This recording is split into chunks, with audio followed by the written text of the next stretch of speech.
Baik, selamat pagi Bu Tiwu, selamat pagi rekan-rekan. Kita mulai lagi pertemuan ke-22 hari ini. Silakan untuk mengaktifkan kamera untuk kita foto bersama terlebih dahulu. Tenis ya?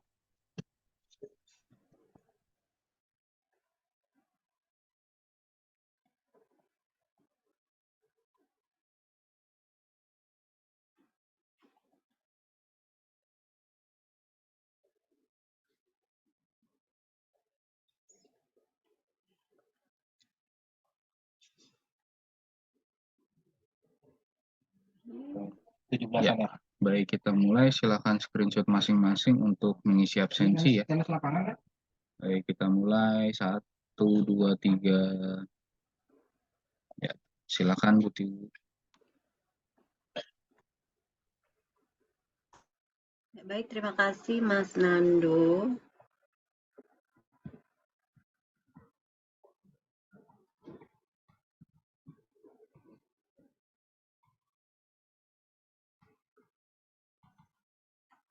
Selamat pagi semuanya, ya, peserta pelatihan DTSFG IT Fundamental. Semoga kita semua sehat selalu, ya, tetap semangat untuk mengikuti pelatihan IT Fundamental ini sesuai dengan komitmennya. Yang tentu pasti kita tahu banyak teman-teman yang ingin sekali memiliki kesempatan untuk dapat mengikuti pelatihan itu, cuman ya karena keterbatasan kuota ya, jadi rekan-rekan sekalian ini termasuk beruntung ya memiliki kesempatan untuk bisa mengikuti pelatihan yang diadakan oleh Kominfo, Cisco Indonesia, dan mitra perguruan tinggi di seluruh Indonesia. Jadi kalau kita ambil training di Cisco tentu membutuhkan biaya yang cukup mahal. Ya, jadi kesempatan ini adalah kesempatan yang baik untuk kalian bisa membekali diri sebelum terjun ke dunia industri atau dunia kerja, utamanya di bidang IT. Jadi diharapkan nanti bisa selesai semua ya dengan mendapatkan hasil yang terbaik sampai dengan nanti selesainya pelatihan ini, lalu akan mendapat sertifikat yang bisa kalian akses langsung atau unduh langsung dari sistem di NetAkadnya masing-masing ya setelah mengikuti final exam.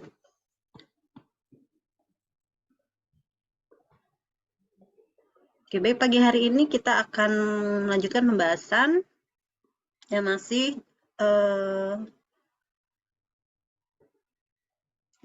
masuk ke dalam chapter 13. Nah, kita akan menyelesaikan chapter 13 hari ini, lalu masih ada 2 hari lagi dan masih ada satu chapter terakhir yaitu chapter 14 mengenai IT profesional. Yang mungkin kalau selesai kita bahas di dalam 1 hari, cuman kalau tidak kita lanjutkan di hari berikutnya. Ya, sekalian juga langsung bersamaan dengan diskusi, review, ya, aktivitas lainnya.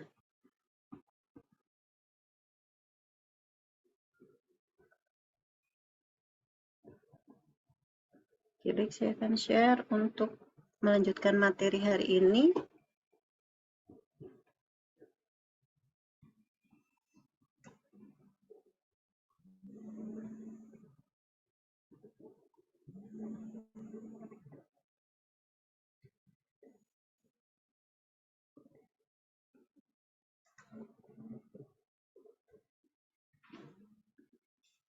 Oke, kita lanjutkan untuk melihat kembali mengenai perlindungan data yang tentu merupakan hal yang sangat pentingnya untuk kita bisa melindungi data yang merupakan satu aset penting dalam satu organisasi maupun perusahaan. Ini jika kita lihat, di data merupakan aset yang cukup berharga atau paling penting ya, nggak cuma di organisasi, di kita pun juga sama. Kalau kita menyimpan data informasi, tentunya itu sebisa mungkin dilindungi, di backup, di maintain, ya, sehingga kita bisa mengaksesnya kapan saja kita butuhkan. Nah, untuk data organisasi itu sendiri bermacam-macam bentuk datanya. Ya, ada yang terkait dengan penelitian pengembangan, mungkin ada data penjualan, dia memiliki data keuangan, data resource sumber daya yang harus dijaga atau konfidensial di sana. Ya, data nasabah, data karyawan, customer, klien, semuanya. Dan ini merupakan data aset yang mesti dijaga, di mana itu merupakan tanggung jawab kita sebagai IT untuk dapat menjaga dan melindungi, memprotek data dari hal-hal yang sekiranya akan menjadi ancaman. Nah, untuk bentuk ancamannya itu juga macam-macam sudah kita bahas di pertemuan sebelumnya. Data bisa hilang atau rusak, bisa juga data itu dicuri ya, baik sengaja ataupun nggak sengaja. Data juga bisa rusak atau hilang karena adanya kegagalan sistem atau kegagalan tools, alat, atau bahkan adanya disaster ini ya, bencana yang nggak kita inginkan, baik itu seperti kebakaran, gempa bumi, banjiran. Nah, itu akan mengancam data kita. Untuk kehilangan atau istilahnya adalah eksfiltrasi data, ini merupakan istilah yang digunakan untuk menggambarkan kapan data tersebut hilang, dicuri, atau bahkan bocor ke publik. Untuk dapat dilindungi dari kehilangan data, maka tentunya digunakan perlunya backup data atau cadangan data, lalu enkripsi file. Lalu kita bisa mengatur dari sisi folder dan permission, ini perizinannya dari akses internal maupun eksternal.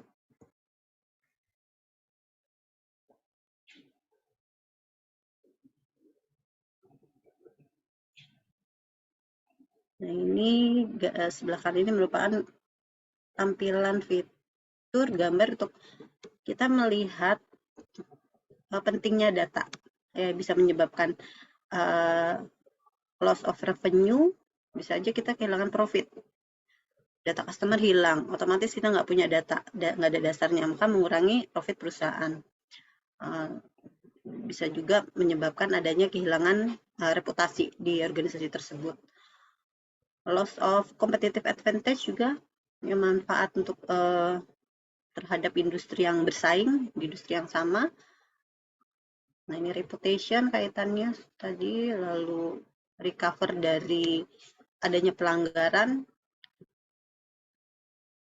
lalu kaitannya dengan cost juga, dan dapat memberikan efek ke beberapa bagian, ya, baik itu bagian internal maupun eksternal.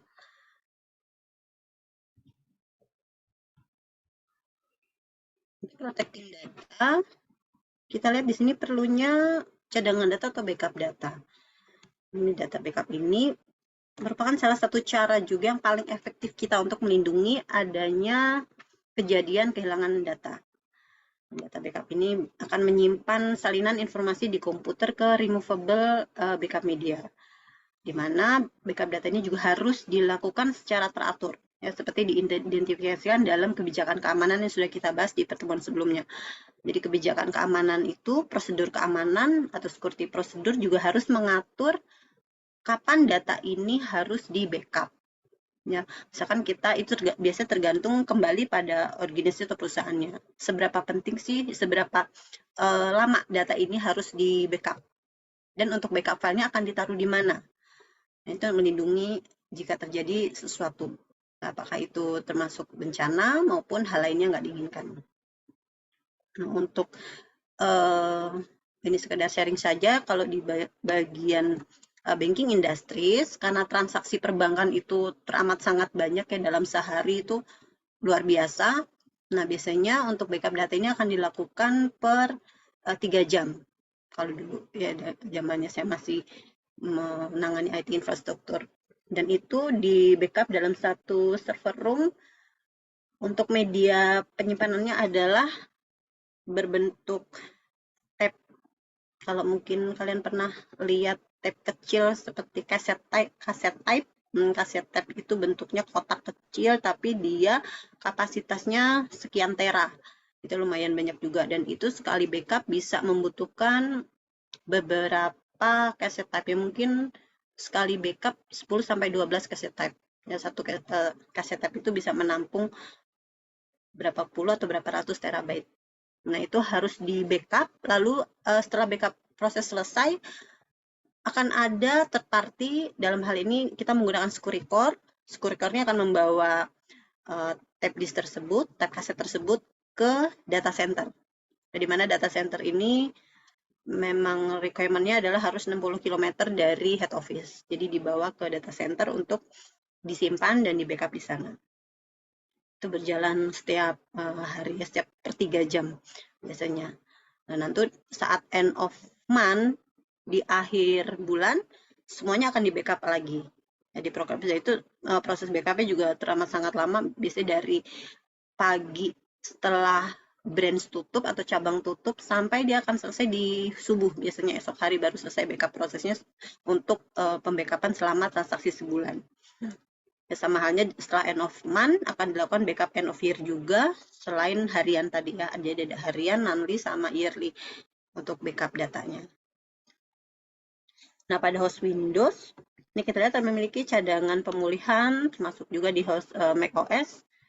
Dia memiliki utility time machine untuk melakukan fungsi pencadangan atau backup dan pemulihan. Ini dari sisi desktop ya. Kalau dari sisi server mungkin kebutuhannya akan kapasitasnya teramat sangat besar lagi. Dan bisa menggunakan beberapa tools juga untuk backup datanya.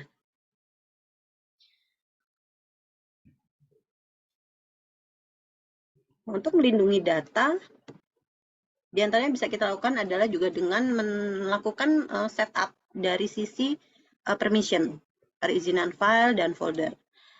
Nah, jika nanti mungkin kalian ditunjuk sebagai administrator untuk mengatur hak akses user, ini bisa diatur permission-nya.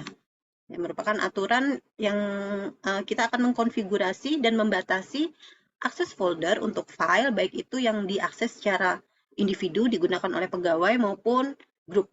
Ya, misalkan dia pegawai ini di bagian apa, HRD departemen, lalu satu bagian IT, satu lagi mungkin bagian frontliner dan operations.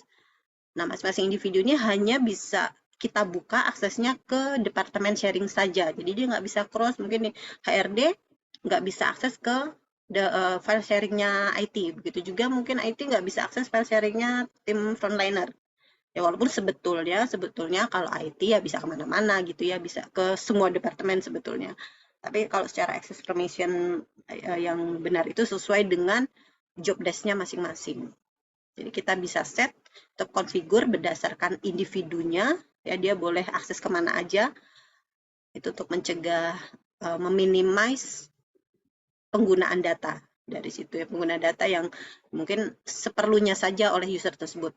Makanya saat misalkan kita akan ditunjuk sebagai IT user ID management, lalu ada pegawai baru masuk, ya pegawai baru masuk ke perusahaan kita, hal yang dilakukan oleh IT adalah memberikan akses seminimal mungkin dulu untuk awal.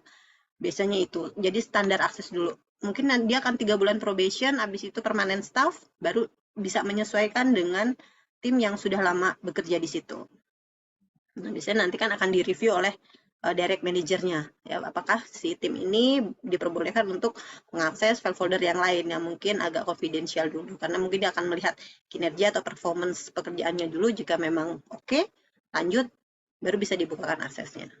Jadi seminim mungkin kita memberikan akses ke pegawai baru, biasanya seperti itu yang dilakukan oleh IT, karena untuk menjaga dari protecting data tadi ya, untuk di awal ya, karena mungkin pegawai ini masih probation atau mungkin sifatnya honorer, kontrak, atau temporer, karena pasti akan beda perizinan aksesnya pegawai yang permanent staff dengan yang kontrak, outsourcing, dan seterusnya. Nah, jadi mana saja yang harus bisa kita bukakan oleh orang tersebut. Nah, mungkin dia bisa akses ke internal departemen saja, mungkin kaitannya dengan pekerjaan atau file yang dapat digunakan secara bersama, tapi tidak dengan cross departemen. Nah, di sini pengguna atau user harus dibatasi hanya pada sumber daya mereka butuhkan di komputer maupun jaringan. Ini dikenal sebagai prinsip simple privilege ya, simple privilege yang paling sederhana.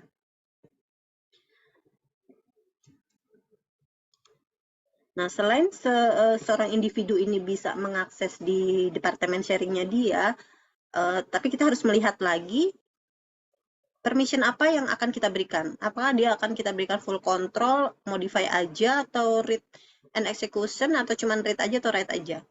Nah, ini beberapa fungsi yang bisa kita jadikan pilihan optionnya sesuai dengan kebutuhannya. Jadi full control, dia bisa melihat seluruh konten dari file folder. Dia bisa ngerubah, bisa hapus, bisa create, bisa running program di satu folder. Nah, biasanya full control ini dimiliki oleh pimpinan satu divisi ataupun departemen karena tanggung jawabnya penuh. Dia bisa diberikan full control oleh leadernya.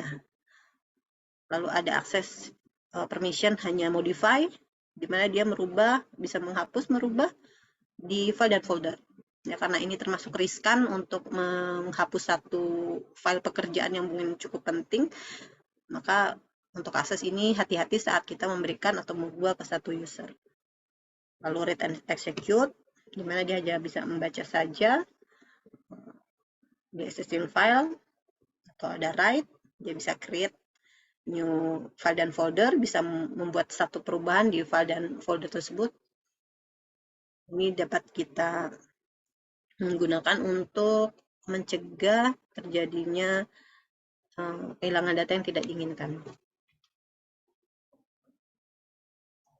Lalu ada file folder encryption.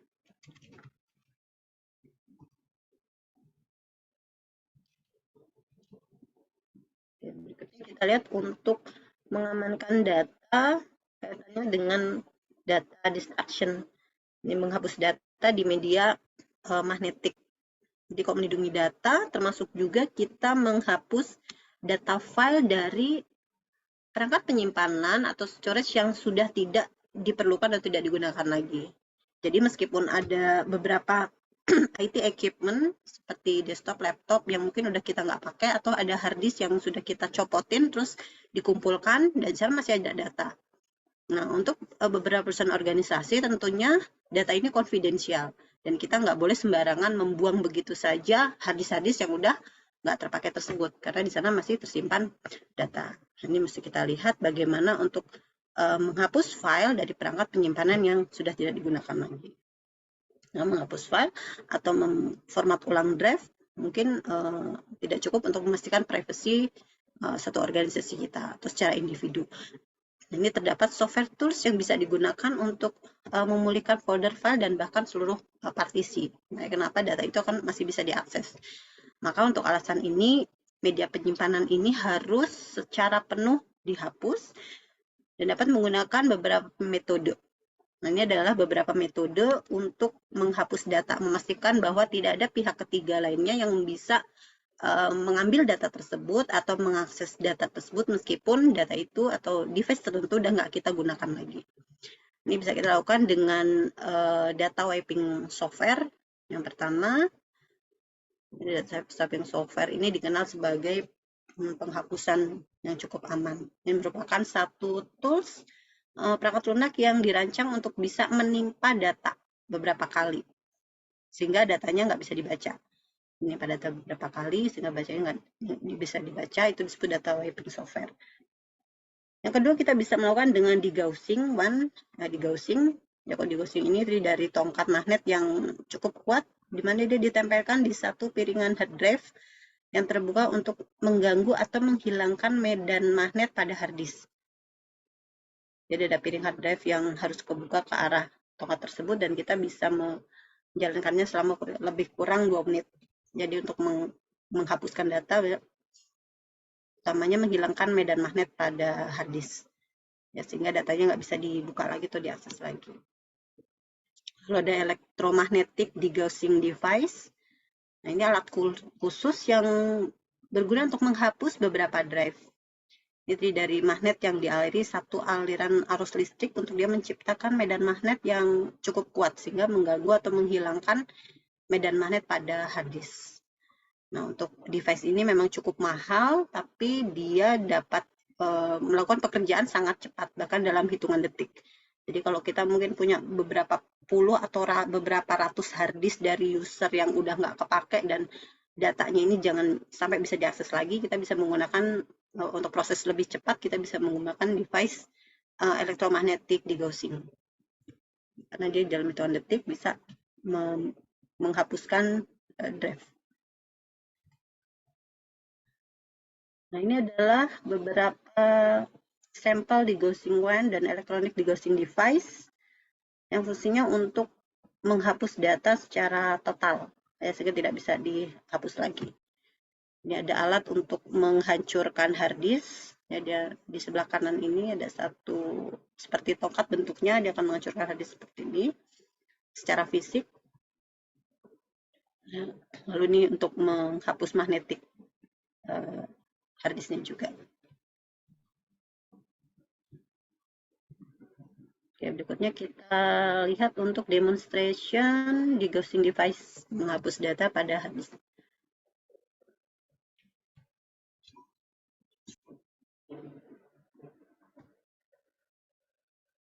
For you Liquid Technologies hard drive degaussing process. First, I'm going to shut down the PC and carefully remove the hard drive.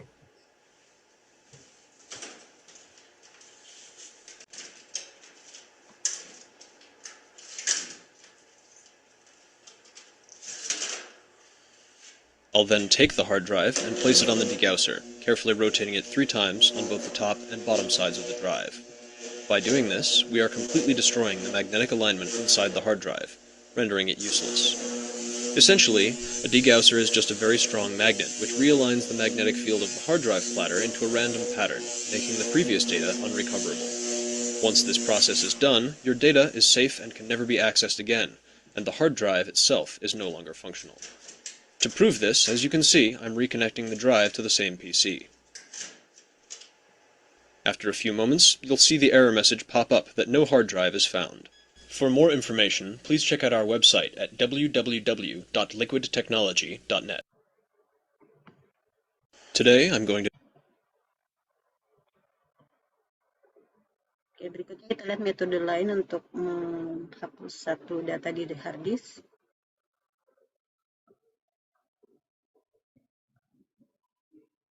Yeah, there we go. You ready? Yep. One hard drive.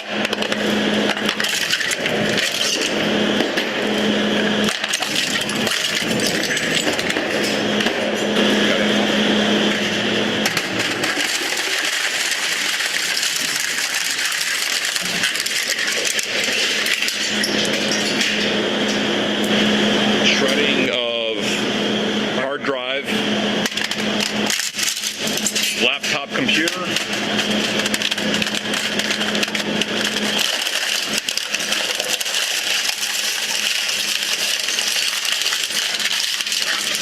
laptop computer,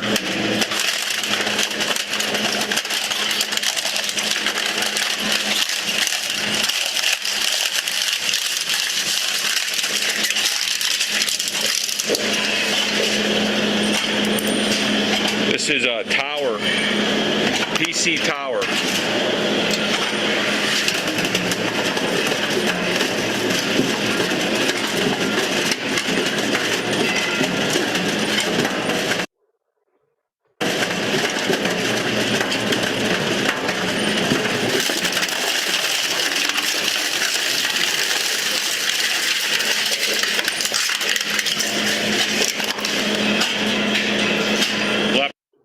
Laptop computer.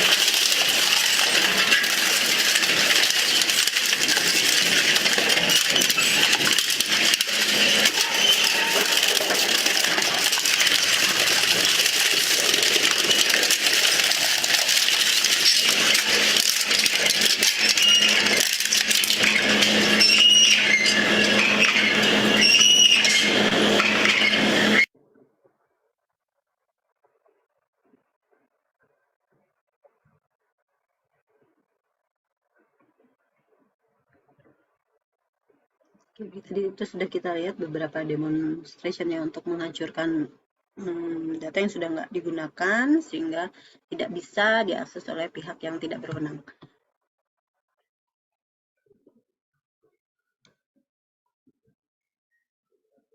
Oke, untuk menghapus data media lain, ini teknik umum yang paling sering digunakan adalah data degaussing. Ini sepertinya tidak efektif untuk memori flash. Ini melakukan penghapusan aman sepenuhnya juga untuk bisa kita lakukan, memastikan data tidak bisa dipulihkan dari SSD dan juga SSD hybrid. Misalkan kita memiliki dokumen penyimpanan lain seperti optical disk, USB stick, itu juga harus dihancurkan. Ini bisa kita menggunakan mesin penghancur seperti yang kita saksikan pada video sebelumnya. Ini dirancang untuk menghancurkan dokumen dari setiap jenis media.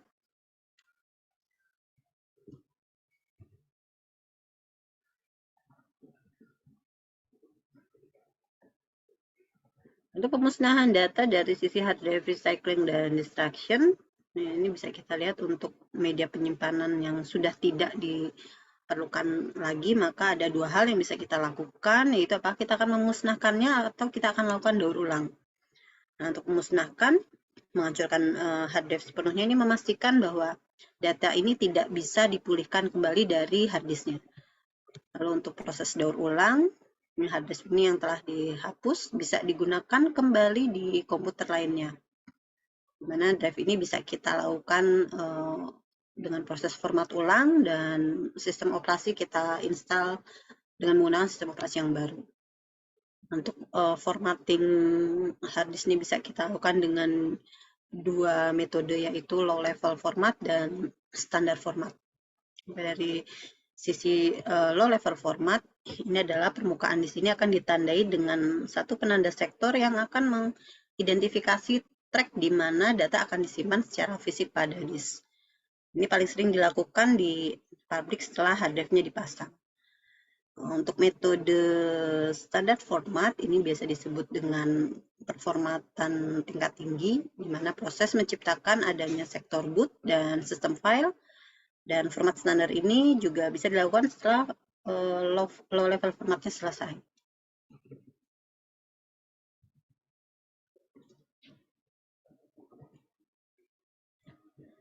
Oke, berikutnya kita lanjutkan untuk bagian section ketiga dari chapter ke-13, yaitu mengamankan Windows Workstation.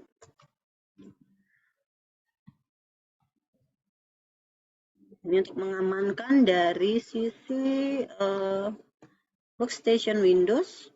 Ini bisa kita lakukan dengan melihat dari sisi tiga hal, yaitu pertama dari sisi BIOS, kedua dari sisi loginnya, dan yang ketiga adalah dari bagian network. Ini memastikan workstation PC desktop kita itu selalu dalam keadaan terkunci saat tidak digunakan atau posisinya ke lock, sehingga bisa mencegah adanya pihak ketiga untuk bisa mengakses komputer lokal, ya, utamanya lagi jika dia terkoneksi ke jaringan. Nah, jika kita meninggalkan komputer di satu area yang publik atau terbuka, nah ini memastikan kunci kabel ini harus juga digunakan untuk mencegah adanya pencurian. Jadi kunci kabel ini akan menautkan kita, laptop kita dengan workstation, atau ada rak-rak besi yang bisa dilingkan atau diikat sehingga tidak bisa diangkat ke laptop kita oleh pihak ketiga. Mana locknya ini untuk membukanya hanya kita yang tahu. Lalu kita bisa menggunakan layar privacy untuk melindungi informasi ditampilkan di screen. Yaitu kita berhati-hati, mungkin akan ada pandangan mata yang mungkin bisa mencuri satu data informasi saat screen kita terbuka. Maka akses komputernya juga harus dilindungi. Ini ada tiga tingkat perlindungan password atau sandi yang digunakan di Windows. Tadi kalau dari sisi BIOS, ini mencegah sistem operasi untuk melakukan booting dan mengubah pengaturan BIOS. Nah, ini perlu login di BIOS. Lalu login ini mencegah akses tidak sah ke komputer lokal. Jadi kita mesti juga punya ID password juga ke lokal komputer. Lalu untuk password akses di sisi network, ini mencegah akses sumber daya jaringan dari personel yang tidak berwenang. Untuk mensecure dari sisi BIOS, ini password untuk masuk ke OS Windows, Linux atau Mac ini tentu harus bisa dilewati dulu. Nah, untuk mengatur kata sandi BIOS atau UEFI ini akan mencegah seseorang untuk bisa mengubah pengaturan yang dikonfigurasi, juga bisa mencegah untuk memboot komputer. Jadi kalau untuk kata sandi UEFI ini harus ditetapkan per user.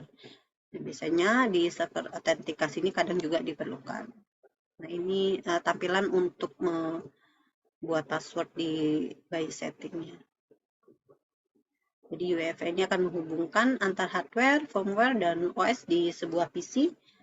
Ini akan menjadi program yang pertama kali berjalan saat komputer dinyalakan. Jadi sebelum PC nyala, dia harus masuk ke BIOS. BIOS ini kita mesti ada ID passwordnya untuk melindungi akses dari pihak yang tidak berwenang.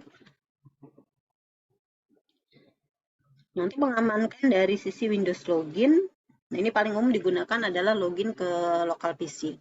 Ini bergantung pada sistem komputer yang kita gunakan. Jadi kalau di Windows 10 tentu akan mendukung beberapa opsi lainnya, dimana secara khusus dia akan mendukung beberapa pilihan opsi seperti ada Windows Hello, di mana fiturnya memungkinkan Windows untuk menggunakan adanya face recognition atau juga fingerprint. Lalu bisa juga menggunakan PIN, ya, di mana dia harus memasukkan nomor PIN yang telah dikonfigurasi untuk bisa mengakses atau masuk ke dalam Windows. Bisa juga berupa picture password yang disediakan oleh Windows 10. Kita bisa memilih gambar dan gerakan untuk digunakan dengan gambar untuk kita membuat satu password atau kata sandi yang cukup unik. Lalu lainnya kita bisa gunakan juga dynamic lock. Nah, ini adalah fitur akan membuat Windows mengunci ketika perangkat yang dipasangkan sebelumnya seperti ponsel keluar dari jangkauan PC.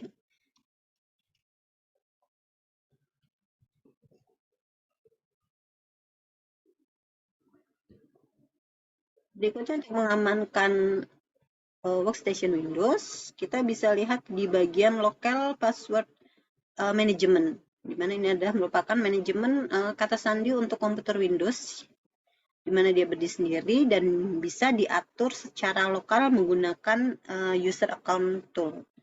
Baik itu kita untuk meng-create, remove, modify password di Windows, ini bisa masuk ke bagian control panel, lalu memilih user accounts.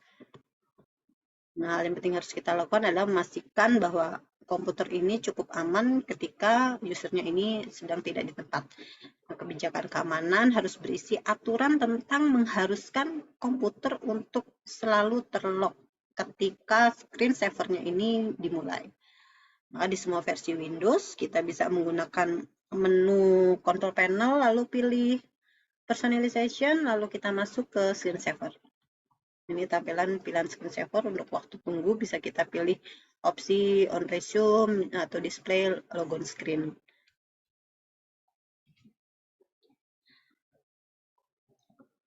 Nah, perlunya username dan password untuk akses ke login Windows, di mana di sini perlunya satu kata sandi nama pengguna seperti kata sandi atau password tadi. Ini informasi penting dan tidak boleh dibuka ya atau di-share.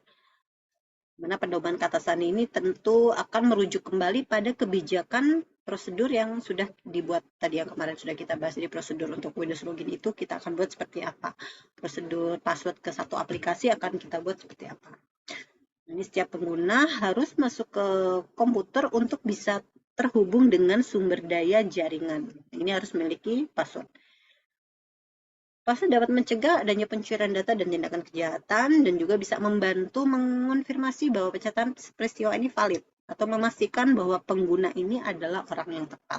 Jadi user tersebut memang user yang bersangkutan, ya, bukan user yang login tapi milik orang lain. Ini agar lebih dapat dihindari. Nah, untuk requirement password yang baik dan cukup secure bisa kita lihat di beberapa requirement di samping ini, seperti diperhatikan dari sisi minimum length-nya, itu kita bisa buat password dari 8 karakter. Misalkan kita requirement-nya adalah minimal 8, boleh lebih. Kalau dia kurang dari 8 berarti dia nggak bisa create password. Nah, ini sangat direkomendasikan dengan menggunakan kata-kata yang panjang, sehingga tidak mudah ditebak, tidak bisa mudah dicoba-coba oleh orang yang tidak berwenang. Minimum length berikutnya adalah complexity dari sisi password, di mana complexity ini mengandung beberapa huruf angka dan simbol. Jadi agar dihindari password yang berdasarkan pada informasi yang mudah diidentifikasi. Lalu dengan sengaja salah mengeja password. Jadi harus makin kompleks satu password requirement, maka dia makin baik secara keamanan. Lalu variety Ini menggunakan password yang berbeda untuk setiap situs atau komputer yang digunakan. Jadi jangan menggunakan password yang sama dalam 2 kali. Ini riskan juga.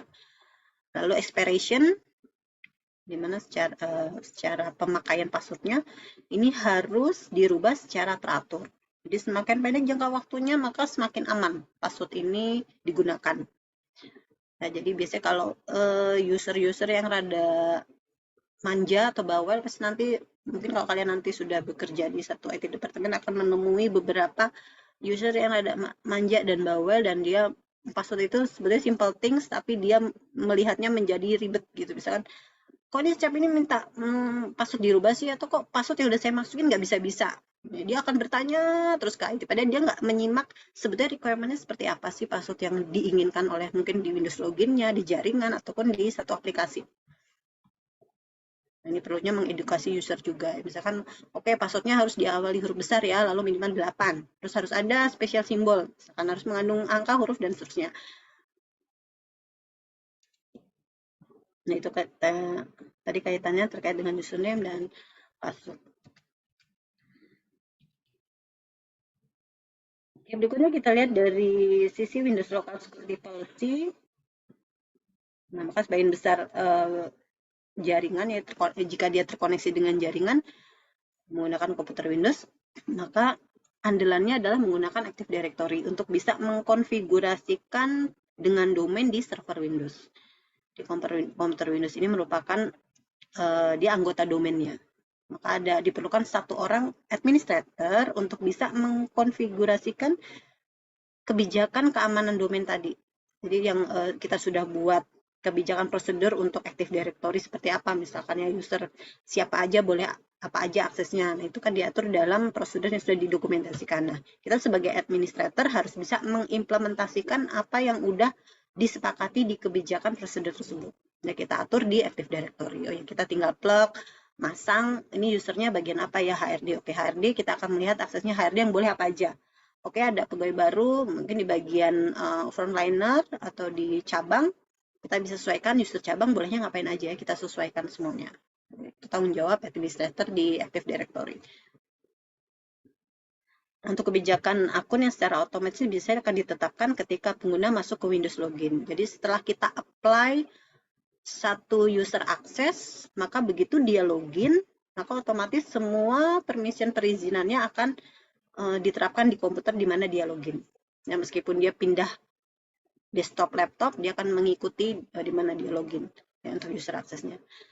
Nah, untuk komputer yang berdiri sendiri yang bukan bagian dari domain Active Directory, ya, Windows Local Security ini bisa digunakan untuk menegakkan adanya pengaturan keamanan. Nah, pada Win 7 dan Vista untuk mengakses Local Security Policy, kita bisa masuk ke menu Start, lalu pilih Control Panel, kita pilih Administrative Tools, kita masuk ke Local Security Policy. Di Win 8, 8.1 dan Win 10, kita bisa masuk ke Search, lalu Sekpol, bisa ketik sekpol.msc, kemudian klik Sekpol. Ini di semua versi Windows kita bisa menggunakan juga perintah run, lalu sekpol.msc, sehingga dia akan membuka tool Local Security Policy.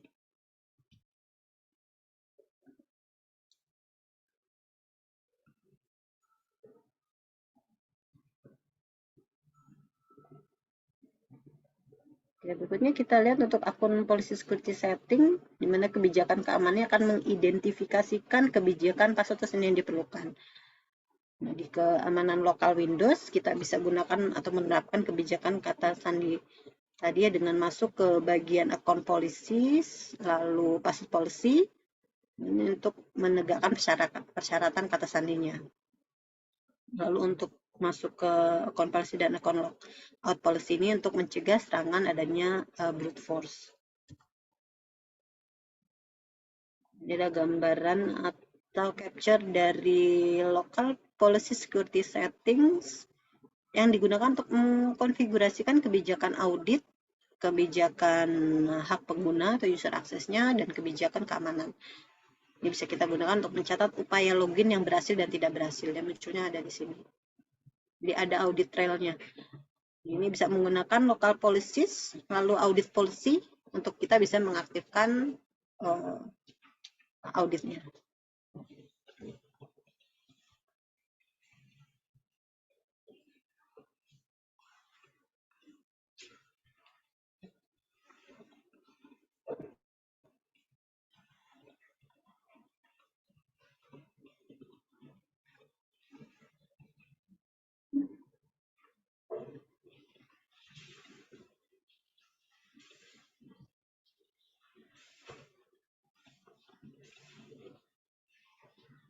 Dan bisa ada terus juga yang bisa mengekspor local security policy.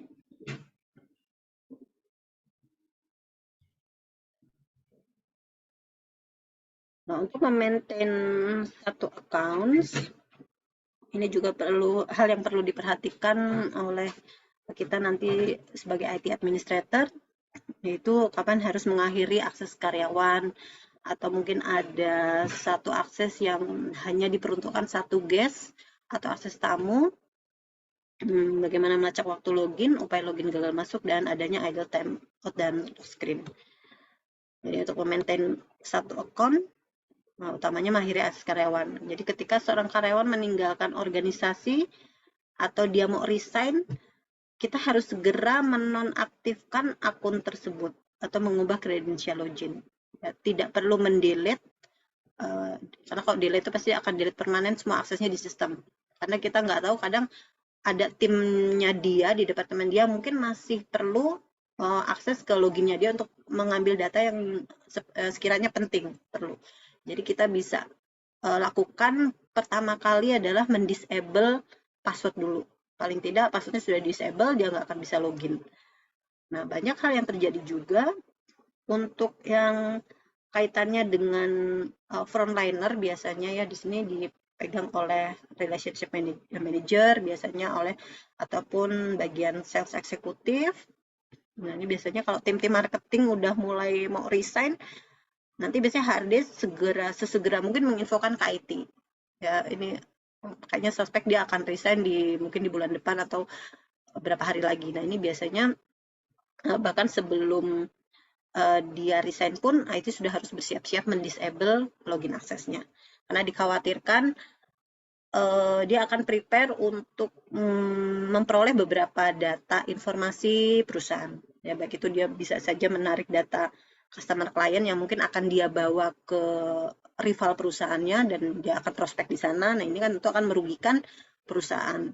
Ya, secara revenue juga secara profit juga pasti kan akan mengurangi nasabah atau klien yang dia bawa, si marketing bawa ini. Makanya dari sisi IT mesti membantu manajemen sesegera mungkin untuk bisa mendisable seseorang yang mungkin akan segera resign. Biasanya pengalaman saya dulu, bahkan di sisi direksi pun yang udah mau resign, misalkan dia akan 3 bulan lagi dia akan resign. Ya, bahkan belum sampai 3 bulan dia resign, semua akses seorang direksi ini di-disable di depan. Jadi maksudnya adalah lebih untuk menjaga agar dia bisa saja di waktu 3 bulan tersebut dia akan mengambil data yang sekiranya mungkin akan menguntungkan dari sisi pribadi. Ya, walaupun ini kembali lagi ke orangnya ya, ke personil, apakah dia ada niat tersebut atau enggak, tapi paling tidak kita dari sisi IT sudah bisa membantu mencegah adanya kehilangan data. Lalu pentingnya juga kita melihat akses login untuk seorang guest ya atau tamu. Ya, karena sifatnya pasti temporer. Baik itu misalkan kita ada tamu dari vendor, supplier, ataupun kita punya project. Ya, misalkan project berjalan 3 bulan. Ya, dia bukan permanent staff. Nah, ini bisa kita create satu temporary login yang mungkin hanya kita aktifkan 3 bulan. Setelah itu disable. Nah, ini juga mengamankan dari sisi data juga untuk maintain account. Nah, ini banyak yang terjadi adalah banyak list user yang terkadang tidak di-maintain dengan baik oleh IT. Jadi dia miss aja. Nah, untuk miss orang-orang yang sudah resign atau yang sudah mungkin proyeknya selesai ini kemungkinan disebabkan karena kurangnya komunikasi di departemen terkait. Ya, biasanya departemen HRD, misalkan dia punya project untuk sistem payroll. mendatangkan vendor ABCD ada 5 orang misalkan ya, kita harus membuatkan satu create Windows login temporer selama mungkin 3 bulan project. Nah, biasanya kalau sudah 3 bulan selesai sistemnya akan go live, berarti sudah tidak ada tanggung jawab lagi dari sisi vendor misalkan. Nah, tiba-tiba mereka sudah nggak di kantor, udah selesai, entah pergi mungkin ke project lainnya, HRD tidak menginfokan ke IT. Nah, ini kadang juga banyak miss dan user account-nya masih di situ aja. Dan nggak kita disable. Misalkan mungkin kita lupa di settingnya secara otomatis setelah 3 bulan disable, bisa juga di setting seperti itu. Atau mungkin dari sisi IT-nya di open, karena khawatir mungkin ada request dari HRD akan extend 3 bulan ternyata nggak selesai, mungkin akan extend lagi di 6 bulan, setahun, atau bahkan mungkin setahun. Nah, ini untuk akses tamu agar kita juga sama-sama bisa perhatikan nanti ya kalau akan memaintain satu user akses. Mungkin dibedakan mana yang project, mana yang tamu, atau bahkan mungkin vendor supplier yang minta login ke Windows, ini biasanya nggak kita berikan. Ya, kalau memang dia tidak project base, karena nggak ada perlunya untuk apa. Gitu. Bahkan jangan kita buka untuk file sharing departemen. Nah, ini juga cukup riskan, karena itu adalah pihak ketiga yang masuk ke jaringan internal kita, dan ini untuk menghindari hal yang nggak diinginkan. Jadi mungkin untuk sekedar ke Windows login mungkin masih bisa, mungkin dia ada kebutuhan untuk koneksi ke printer, mungkin ada laporan yang harus di-print, oke bisa kita bantu dengan koneksi ke printernya, cukup sampai di situ. Ya, selebihnya jika dia ada keperluan untuk akses ke departemen sharing, dia bisa request ke manajer terkait mungkin untuk bisa meminta bantuan staf yang lain. Lalu untuk melacak waktu login juga ini bisa dilakukan dengan mengizinkan login karyawan hanya selama jam-jam tertentu dalam sehari atau memblokir login untuk sehari tersebut. Nah, ini juga bisa kita maintain di Active Directory. Kita bisa men-track waktu loginnya ini jam berapa. Kita bisa lihat semua user activity. Jadi sebetulnya IT akses ini luar biasa. Ya, kita bisa melihat ini orang ngapain aja dari pagi sampai malam, dari pagi sampai siang, login jam berapa, keluar jam berapa. Kita juga bisa blok akses dia sekiranya mencurigakan. Misalnya suspek, dia akan membawa data, atau suspek nih kok ada email besar masuk nih kaitannya dengan pekerjaan atau enggak, sehingga mengganggu traffic atau network data yang masuk keluar, sehingga menjadi low performance dan seterusnya. Ini kita berhak sebagai IT untuk menegur user, ya tentu melalui supervisornya. Menegur user untuk selanjutnya kita bisa memblokir akses user yang sekiranya agak nakal gitu, misalnya sampai akan mengganggu aktivitas organisasi. Ini perlunya lacak waktu login. Kita bisa men-set juga langsung user ini mungkin akan resign, maka dia otomatis per besok sudah tidak bisa login ke sistem. Paling nanti dia bingung, kok saya nggak bisa login ya tiba-tiba. Bahkan Anda akan resign misalnya, tapi itu dengan komunikasi antara dia dan supervisor, tidak direct langsung ke IT, karena IT ini biasanya akan menerima informasi dari HRD dan direct manajernya. Jangan sampai juga kesalahan dari sisi IT ya, misalkan kita belum ada informasi nih dari HRD bahwa si A mau resign. Mungkin karena kita dengar-dengar kabar aja, terus udah kita berinisiatif sendiri untuk mendisable aksesnya. Nah, itu jangan sampai terjadi, karena walau bagaimana kita sebagai IT juga membutuhkan dokumen. Ya, dasarnya mana kita mendisable, sehingga nanti saat audit datang, tim IT tidak disalahkan atas tindakan tersebut. Ini perlunya lacak waktu login, lalu upaya login masuk. Nah, ini mengkonfigurasi berapa kali pengguna dapat mencoba masuk. Kita bisa lihat juga, mungkin ada user yang nakal, dia coba-coba akses pakai login temannya. Ini bisa kita lihat juga. Ada timeout dan lock screen. Ini konfigurasi dari sisi timer idle. Jadi timer idle mengeluarkan user secara otomatis. Jadi pengguna bisa masuk kembali untuk membuka kunci layar.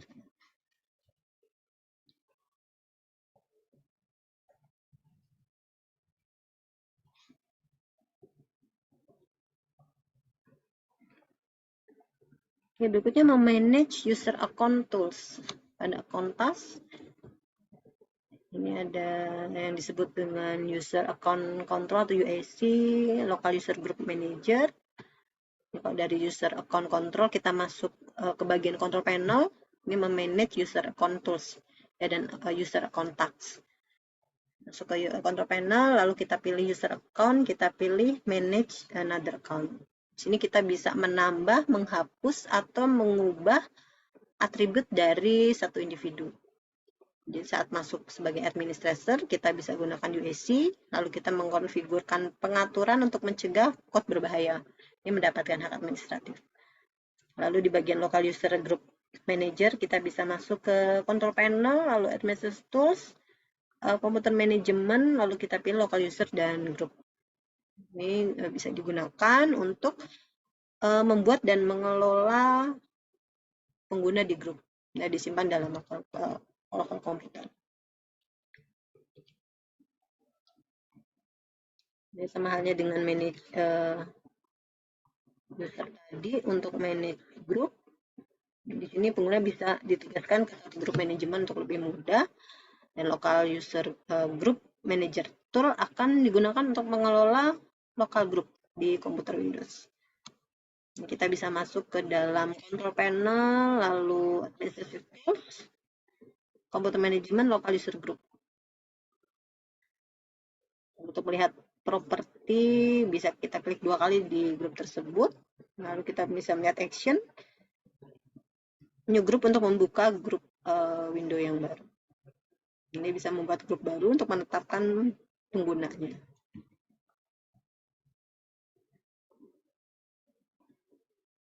Ini adalah tampilan untuk memanage grup task.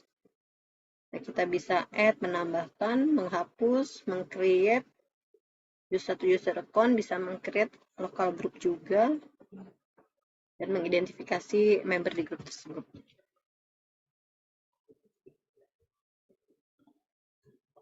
Untuk akun lokal ini akan disimpan sementara dalam satu lokal database, local security account, dan local machine, di mana domain account ini disimpan di Active Directory pada Windows Server Domain Controller. Maka hanya administrator domain yang diizinkan untuk bisa membuat satu akun domain di domain controller. Ini bisa diakses dari komputer manapun yang bergabung di domain tersebut. Jadi Active Directory merupakan basis data dari semua komputer, pengguna, dan layanan dalam domain Active Directory. Di Active Directory User, komputer konsol pada Windows Server ini digunakan untuk mengelola Active Directory user group dan organisasi. Jadi unit organisasi ini akan menyediakan cara untuk membagi domain menjadi satu unit administratif yang lebih kecil. Di Active Directory User and Computers juga bisa membuat akun grup baru di Active Directory mirip dengan pengguna baru. Bisa kita lakukan dengan open Active Directory User dan komputer, lalu kita bisa pilih satu wadah yang akan dijadikan tempat grup, lalu kita bisa memilih klik action, lalu new, lalu kita pilih grup. Maka di sana akan ada rincian grup, lalu kita bisa klik OK. Ini adalah tampilan Active Directory.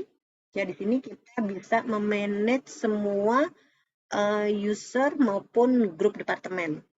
Ya, jadi kalau misalkan kita diminta untuk memaintain user, ya aktivitasnya di sini nih, di Active Directory User and Computer. Di sini akan muncul kalau ada user baru yang sudah di-create, bisa kita buat di sini. Ya, misalkan first name, ada pegawai baru masuk, kita perlu login Windows, kita buatkan di sini. Active Directory, first name-nya siapa, last name, full name, dan seterusnya. Ini untuk kepentingan informasi. Terus kita bisa buat user login name-nya.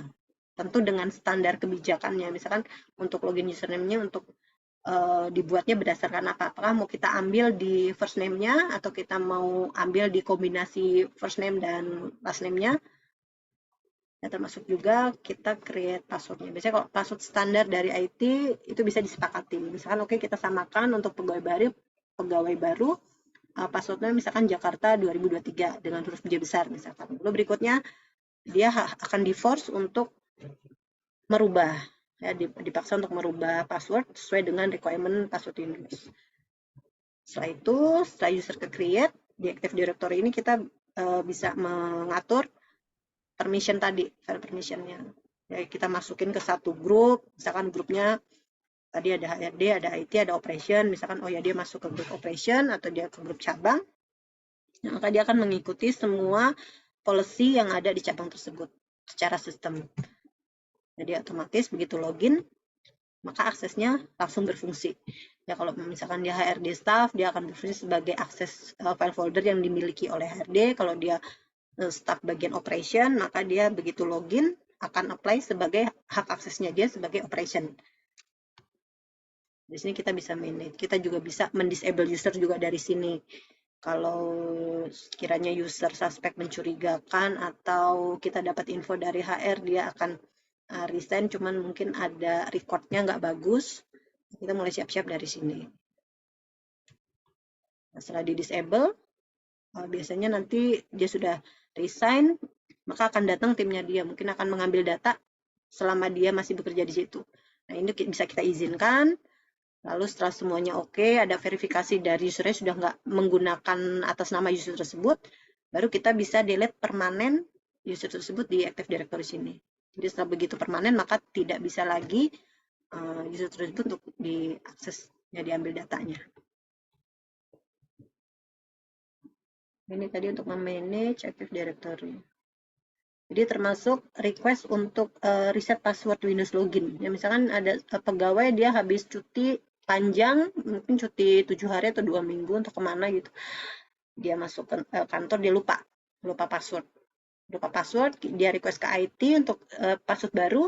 Ini bisa kita berikan juga melalui Active Directory sini.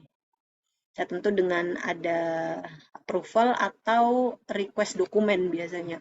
Ya, tergantung organisasinya dia untuk kebijakan reset password ini apakah akan diinput di web internal, misalkan web internal ini nanti akan ada hierarki yang approve harus supervisor-nya atau sampai manajer atau sampai direksi, sampai sejauh mana levelnya. Nah, begitu ada approval, maka IT akan action untuk mereset password dari user tersebut. Atau ada juga yang model di organisasi itu dia berupa dokumen, dia akan memprint form reset password, dia print, lalu dia isi alasan lupa passwordnya kenapa, lalu dia akan minta tanda tangan dari direct manajernya, lalu diberikan ke IT. Baru IT boleh mereset.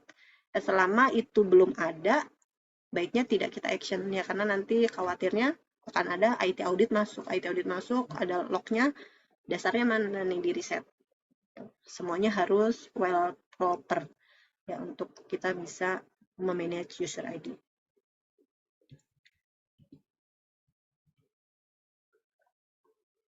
Oke, berikutnya kita akan lihat untuk explanation terkait dengan konfigurasi user dan group. Ya, bisa kita simak.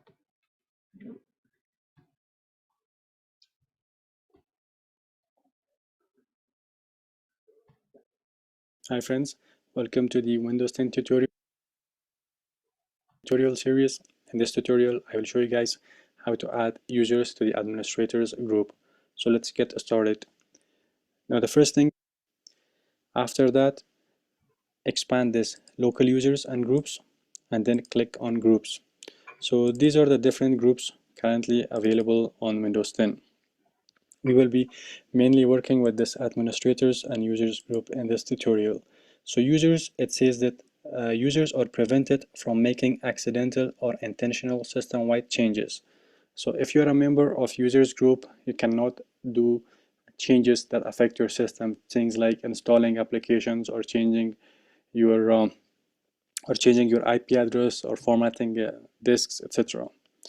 But if you are the members of this administrators groups, you can see that it says administrators have complete and unrestricted access to the computer or domain. So if you are a member of this administrators group, then you can do anything on this computer, things that can affect the performance and security of this computer.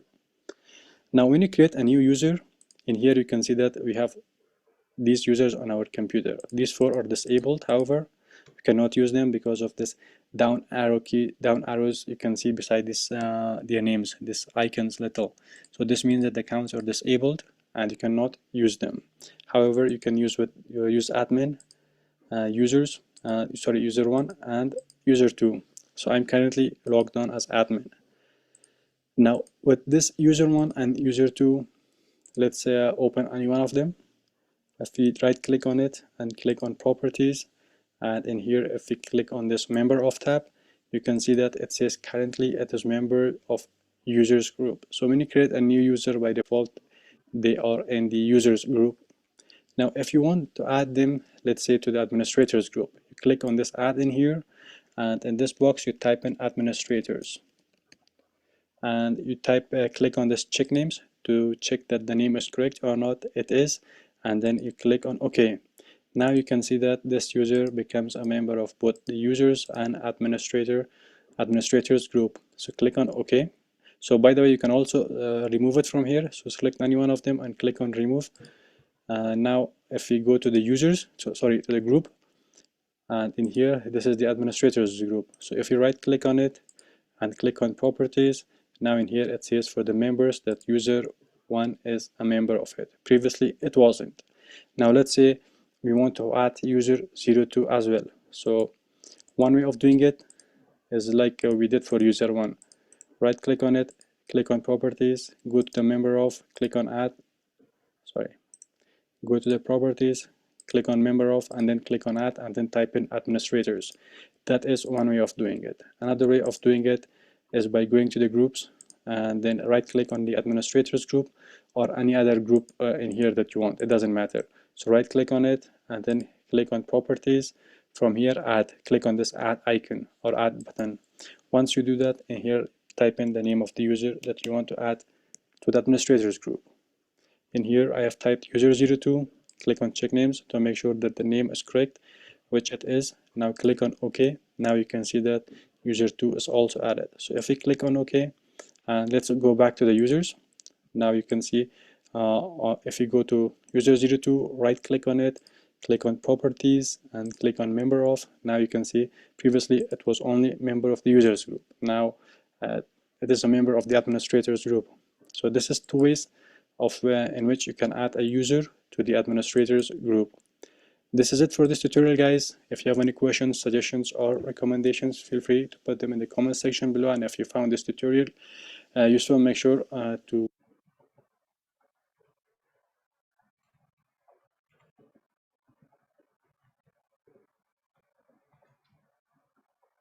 Jadi tadi itu penjelasan mengenai bagaimana kita mengkonfigur local user dan grup di Windows.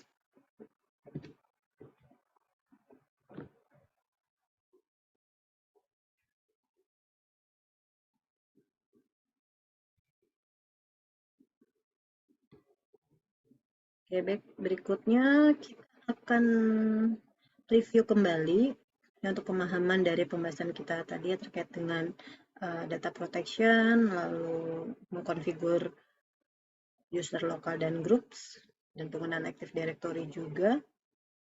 Nah, silakan jika ada yang mau ditanyakan, didiskusikan, atau di-sharing. Nah, sebelum kita masuk ke review pemahaman untuk materi yang sudah kita bahas pada pagi hari ini.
Ya, saya buka dulu untuk review materinya dari Netakat.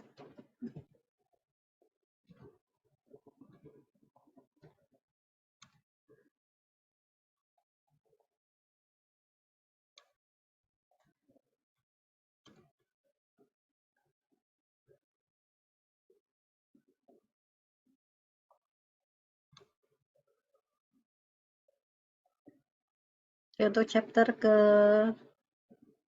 13-nya sudah bisa dibuka belum ya? Sorry, ya ke 13.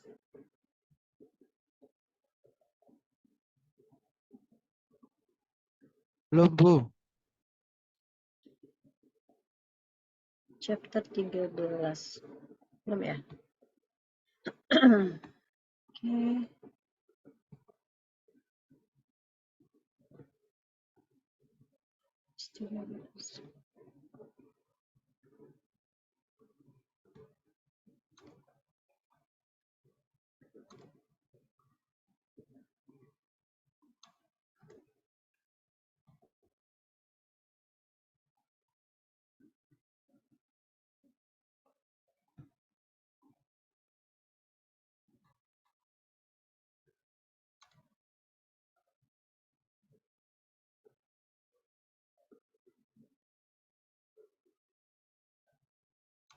Jadi prosedur.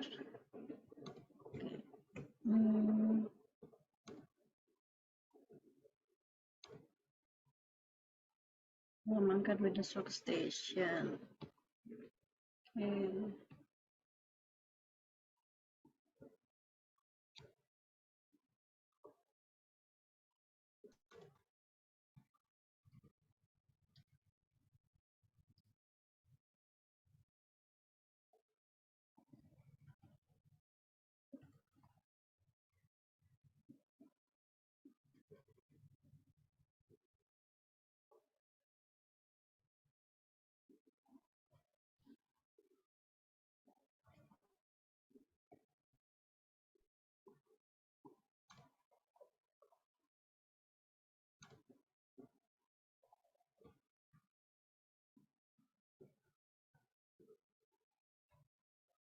Nanti bisa dicoba kembali untuk membuka launch chapter 13-nya.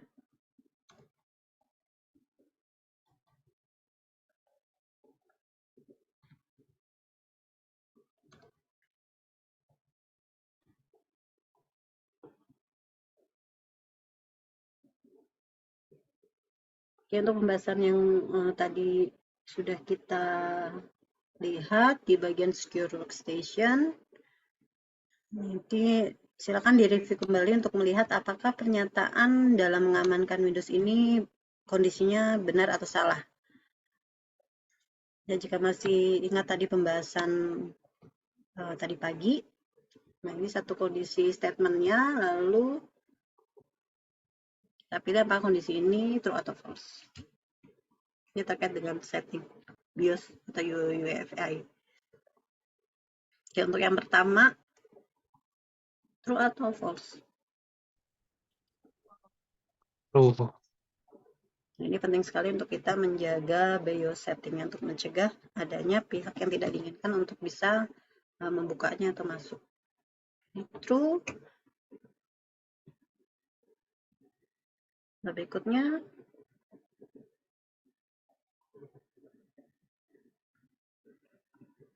true atau false? False, Bu. Oke, ini false. Ketiga,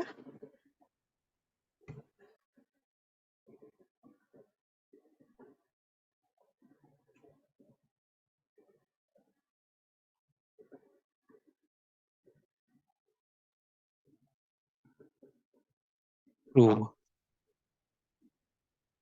jadi dynamic lock digunakan pentingnya untuk melock saat device ini seperti smartphone ini jauh dalam jangkauan. Di kondisinya adalah true. Kemudian terakhir, local password. Itu bisa di-manage melalui control panel personalization, betul atau salah? Salah, Bu. Ya, masuknya kemana untuk local password? Masih ingat nggak?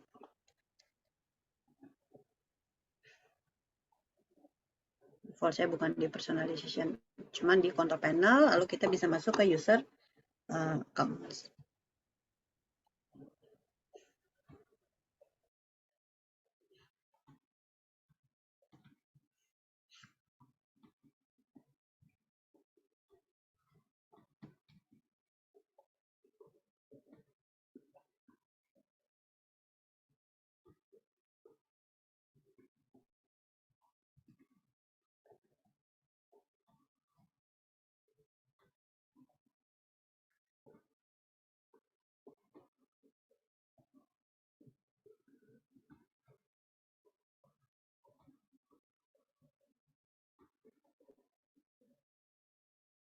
Berikutnya kita lihat kembali untuk mereview bagaimana menggunakan local security policy.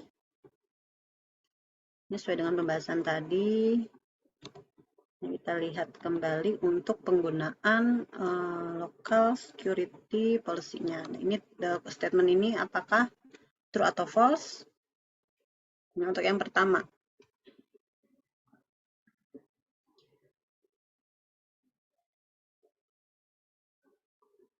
first attacks account policy selalu passive policy.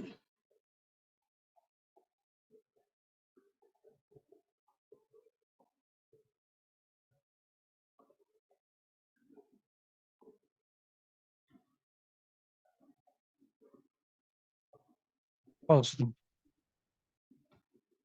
Ini kurang tepat ya. Maka dia bisa masuk ke account policy password to install. Lalu kita bisa menggunakan account policy, account logout policy untuk mencegah adanya brute force attacks. Yang kedua, true atau false statement ini?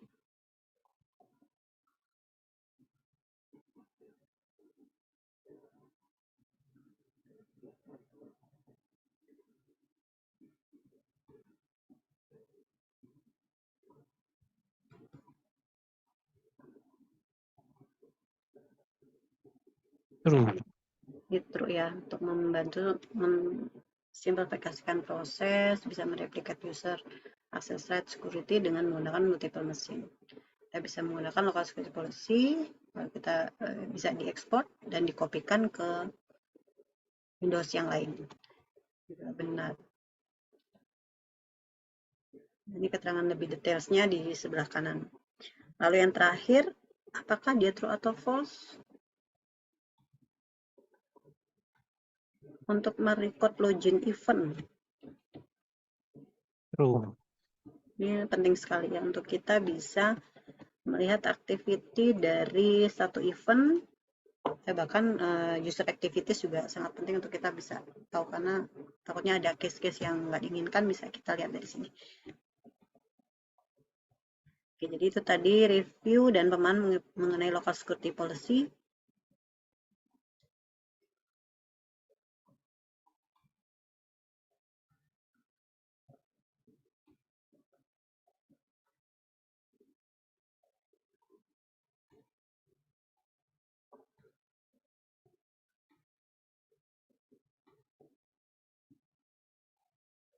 Kemudian untuk kaitannya dengan user account tools dan user account tags, ini kita harus membedakan mana yang termasuk dalam guest, mana yang sebagai user, mana posisi idle time out, dan screen-nya ke lock, lalu kondisi seorang administrator. Nah, dengan melihat definisi dari yang dijelaskan pada kolom sebelah kanan. Kita mematchkan terms mana yang paling tepat kaitannya dengan user accounts, user account tools dan tags. Nah, ini supaya bisa dibedakan berdasarkan kondisinya. Oke, untuk yang pertama, ini terms mana yang paling tepat menggambarkan kondisi nomor 1. Apakah dia guest, user, administrator, track login time, atau timeout screen lock.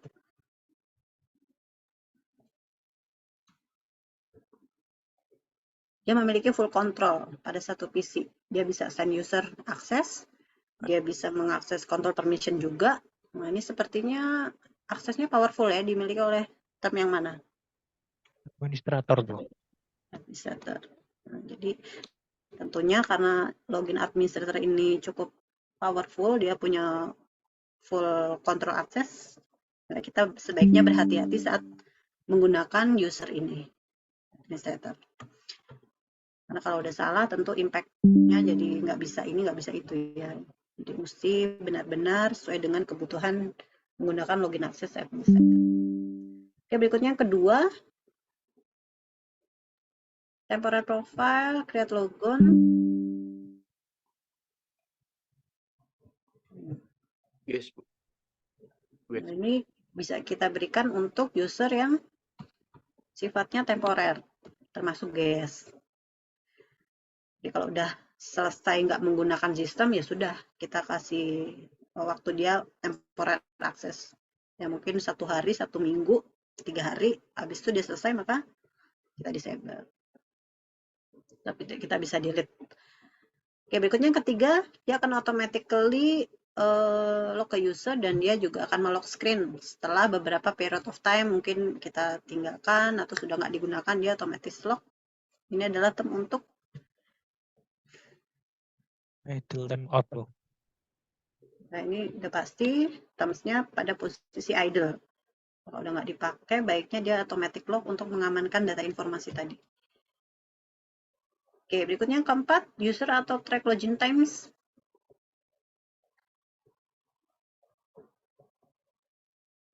Track login times, Bu.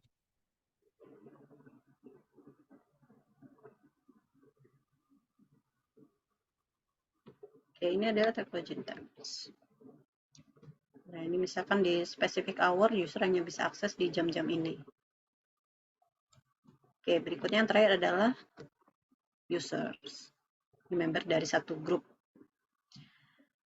Dia bisa running application, bisa menggunakan local network printer, dan juga bisa melock PC yang digunakan. Kita cek. Baik, jadi tadi itu pemahaman kita mengenai penggunaan dari user account tools dan juga user account tags, ya, sehingga bisa dibedakan mana-mana yang masuk ke dalam kategori administrator, mana yang termasuk dalam term guest, user, dan seterusnya.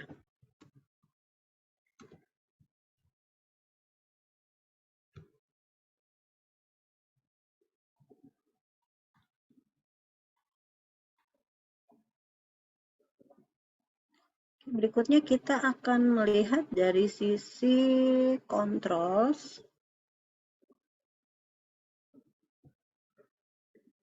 Setelah ini kita akan bahas bagian akhir dari chapter 13 untuk troubleshoot.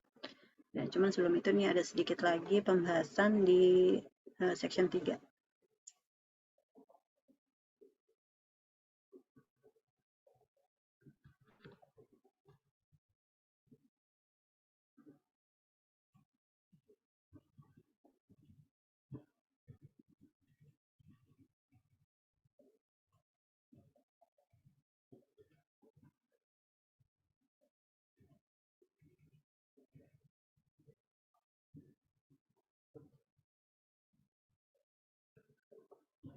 Mungkin ini akan kita brief mengenai sedikit mengenai firewall, pengenalan, lalu web security.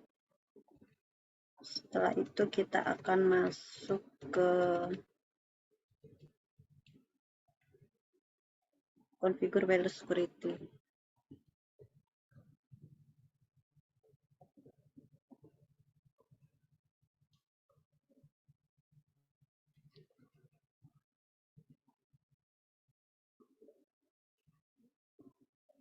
Oke, untuk firewall, Windows Firewall, ini merupakan juga perangkat lunak firewall yang merupakan program untuk menyediakan layanan firewall di komputer untuk mengizinkan atau adanya satu penolakan dari traffic ke komputer atau lalu lintas komputer.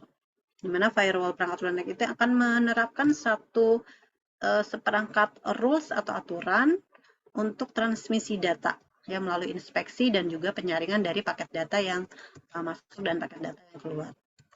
Nah, firewall-nya akan melindungi komputer dan jaringan dengan mencegah lalu lintas yang tidak diinginkan memasuki satu jaringan internet dan memungkinkan pengguna luar untuk mengontrol akses ke satu service atau layanan tertentu. Nah, untuk layanan firewall ini bisa dibedakan menjadi 4 jenis atau 4 macam. Ada yang disebut dengan host based firewall, ada small office, home office atau SOHO istilahnya. Lalu ada organisasi kecil dan menengah.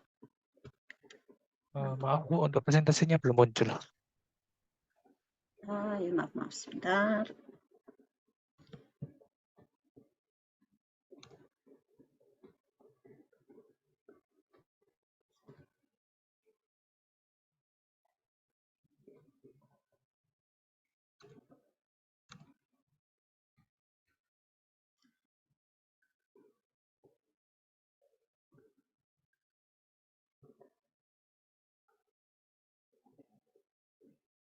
Ya, kita masuk ke Windows Firewall.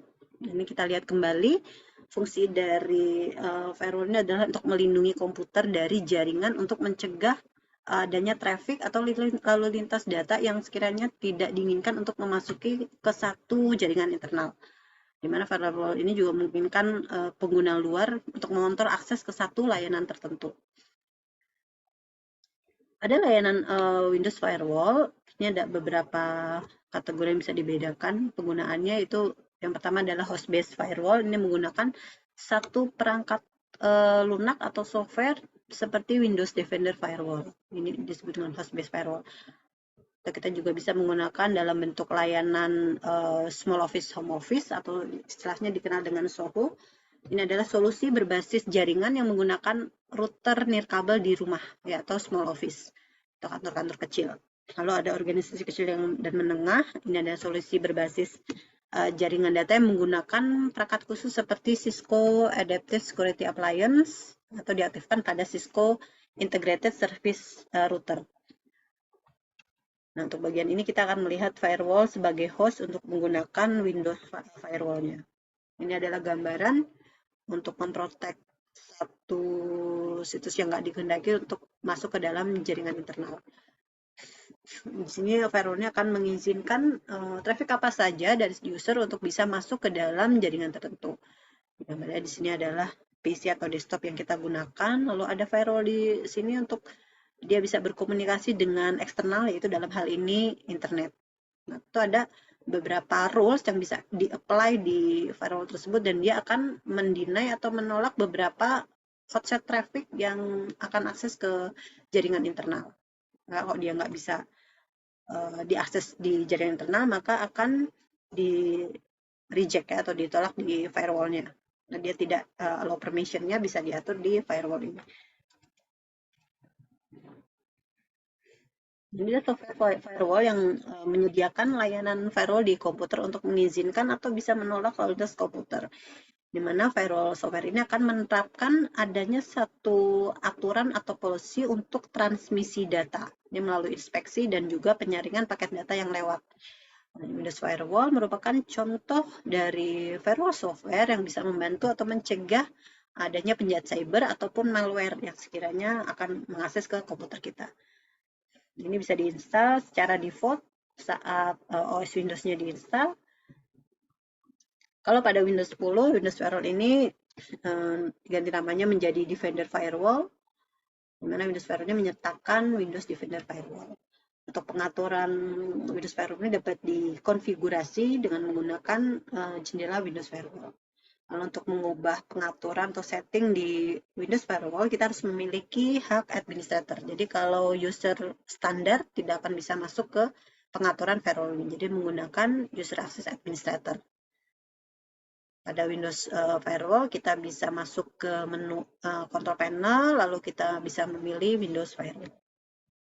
Ini adalah tampilan untuk kita bisa masuk ke Windows Defender Firewall dengan menggunakan login administrator. Settingnya ada di dalam gambar ini. Control panel, lalu masuk ke Windows Defender Firewall. Kita bisa melakukan konfigurasi di software firewall di Windows Defender Firewall ini sesuai dengan kebutuhan.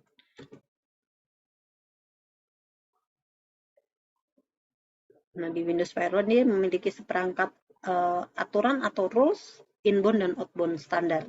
Dia punya inbound outbound standar yang diaktifkan tergantung di lokasi jaringan mana yang terhubung. Dimana aturan firewall bisa diaktifkan pada jaringan pribadi, juga bisa pada jaringan guest atau tamu atau publik, ataupun pada jaringan domain perusahaan. Di Windows Firewall ini kita bisa mengaktifkan atau menonaktifkan Windows Firewall dengan mengubah pengaturan adanya pemberitahuan mengizinkan aplikasi melalui firewall ataupun mengkonfigurasikan pengaturan lanjutan. Nah, di Windows Firewall ini juga kita bisa mengkonfigurasikan satu exception atau dapat mengizinkan atau menolak akses ke program atau port tertentu pada jendela firewall. Maka untuk mengkonfigurasikan pengecualian atau exception ini, kita bisa mengizinkan atau memblokir aplikasi atau port dengan mengklik allow atau izinkan aplikasi atau fitur melalui Windows Firewall Dengan membuka aplikasi yang diizinkan. Ini kita bisa menambah program atau port, kita bisa mengubah program atau port, dan menghapus program ataupun port. Nah, ini adalah tampilan dari configuring exception di Windows Firewall. Nah, ini bisa kita tambahkan di sini. Jadi mana aplikasi mana aja yang di-allow di Windows Defender Firewall ini, atau yang diizinkan. Lalu ini ada Advanced Security, mungkin kalau ada kebutuhan untuk lebih jauh lagi mengenai setting di Windows Firewall, kita bisa masuk ke bagian Advanced Setting. Di sana ada pilihan Inbound Outbound, Connection Security Rules, dan Monitoring. Ini adalah gambaran dari Advanced Windows Firewall-nya bisa masuk ke sini.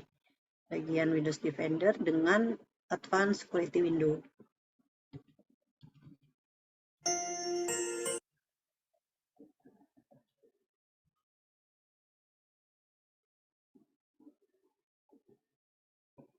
Oke, berikutnya kita lihat mengenai web security.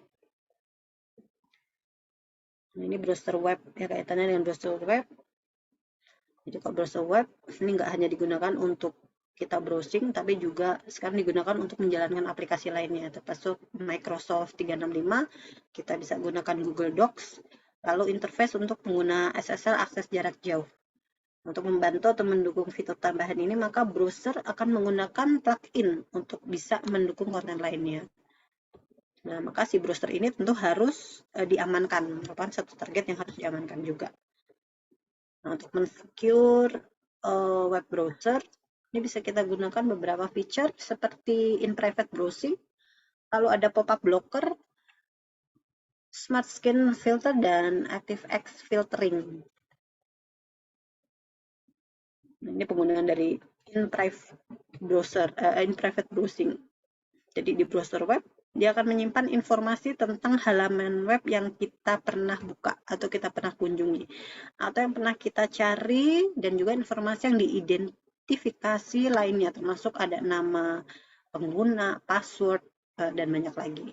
Jadi informasi yang disimpan oleh browser web ini bisa dipulihkan dan dieksploitasi untuk mencuri identitas kita, termasuk mencuri dana, sejumlah dana, dengan mengubah kata sandi dan juga akun-akun penting. Nah, untuk meningkatkan keamanan ini, maka perlunya mensecure dari sisi private browsing, yaitu dengan melakukan clear history browsing.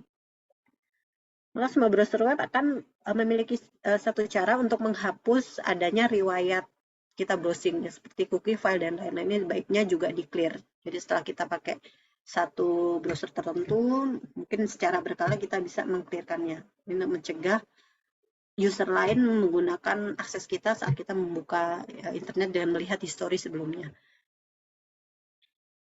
Lalu di use private mode, ini bisa kita gunakan browser in private untuk bisa menyimpan informasi terkait dengan file dan cookie yang menghapusnya ketika sesi in private ini akan berakhir.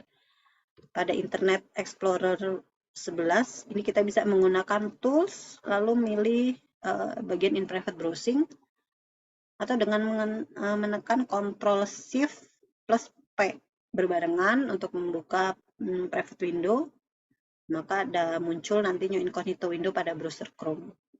Kalau new private window pada Mozilla juga tersedia. Nah, ini adalah atau langkah-langkah untuk masuk ke dalam in private browsing. Kita bisa klik more action, lalu select setting, lalu kita bisa clear browsing data. Kita bisa milih mana aja yang mau di-clearkan, lalu kita tinggal pilih button clear. Jadi ada pilihannya yang mau kita clearkan, apakah password, apakah data, ataukah media license, atau browsing history, atau data cache, dan file.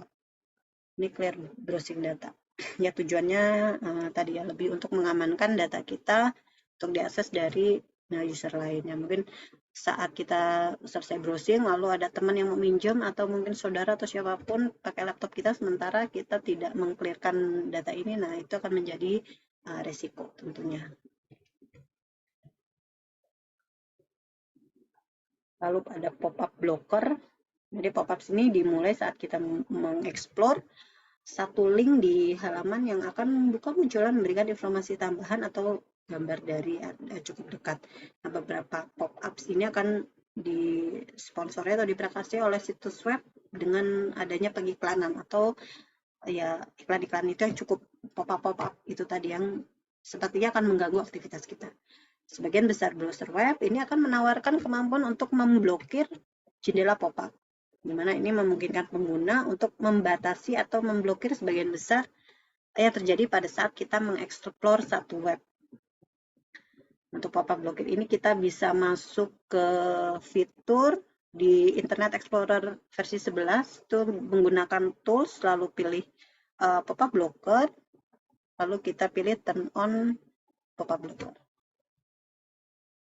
Ini gambaran untuk masuk ke advanced setting, kita bisa milih dari sini, masuk ke tindakan lainnya atau advanced setting, lalu pilih setting, ada label, view advanced setting. Nah, ini pastikan block pop-up slidernya ini aktif.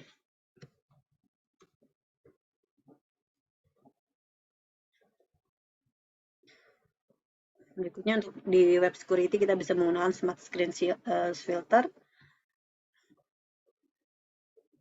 Lalu ada active filtering. Nah, ini untuk menginstal kontrol ActiveX ini merupakan bagian dari web security untuk alasan yang sekiranya akan berbahaya, di mana akan ada situs yang tidak disetujui dan tidak dapat menjalankan kontrol ini, di mana browser juga menunjukkan pemberitahuan atau notif untuk kita dapat menginstal dan mengaktifkannya.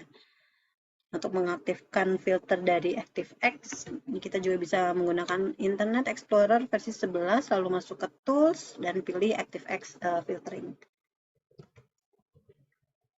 Ini adalah gambaran untuk mengaktifkan ActiveX Filtering. Kita masuk ke dalam Tools, lalu kita centang pilihan atau kita checklist di pilihan Active Filtering.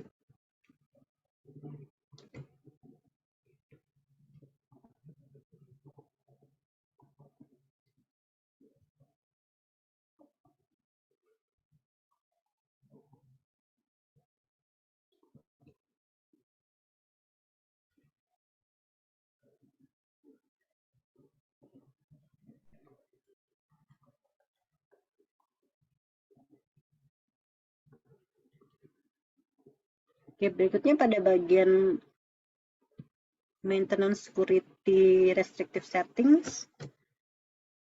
Nah, ini tentu kita lihat ada perangkat yang seringkali disertai dengan fitur keamanan yang tidak diaktifkan, atau ada fitur keamanan yang menggunakan satu pengaturan default. Maka pengaturan permissive default ini bisa membuat satu device ini akan terkena oleh attackers. Banyak perangkat atau device sekarang dikirimkan dengan pengaturan yang terbatas dan harus dikonfigurasi untuk memungkinkan adanya akses. Ini merupakan tanggung jawab pemilik dan juga satu organisasi yang digunakan atau dia bekerja untuk mengamankan perangkat dan mengkonfigurasi pengaturan yang dapat membatasi user lain melakukan atau memungkinkan akses kapanpun. Nah, ini jika kita lihat comparison-nya untuk permissive setting dan restrictive settings. Jadi kalau permissive dia lebih mudah untuk diimplementasikan, lalu secara security ini agak kurang, lalu dapat dengan mudah dihack. Kalau restrictive settings ini cukup sulit untuk diimplementasikan, tetapi dia lebih tingkat keamanannya lebih aman dan dia agak sulit dimasuki oleh pihak ketiga.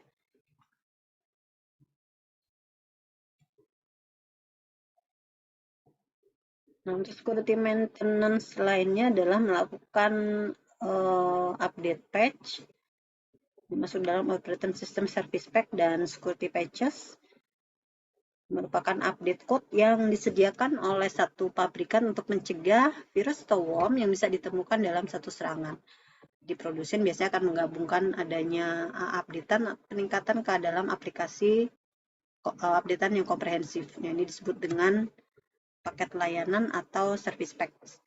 Ini sangat penting untuk dapat diterapkan dari sisi keamanan dan pembaruan atau update OS. Maka Windows akan secara rutin memeriksa situs web update Windows untuk dapat mengupdate dengan prioritas yang cukup tinggi sehingga membantu melindungi komputer dari adanya ancaman dan juga keamanan yang terbaru. Jadi bergantung pada pengaturan yang bisa kita pilih. Apakah Windows akan secara otomatis dapat mendownload dan menginstal update dengan prioritas tinggi, ataupun diberitahukan atau ada notif dari komputer kita jika pembaruan atau update ini tersedia. Jadi kita bisa pilih option apakah mau otomatis atau kita menunggu notif dari komputer yang kita gunakan untuk updatean ini sudah tersedia. Ini adalah gambaran dari Windows Update. Kita bisa masuk ke control panel, lalu masuk ke all control panel items, dan dia akan muncul Windows Update seperti ini. Ada keterangan tanggal dan jamnya, update terinstall tanggal berapa, lalu receive update-nya itu informasi dari mana, apakah Windows atau ada produk dari Microsoft Update.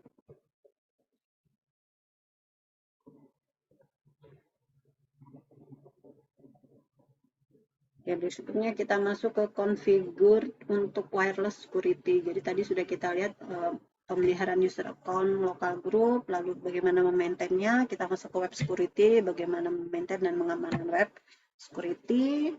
Nah, ini sekilas mengenai wireless, figur dari wireless security.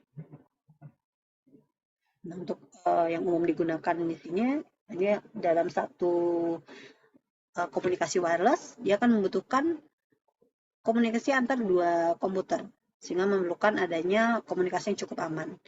Nah, di sini ada dua persyaratan utama.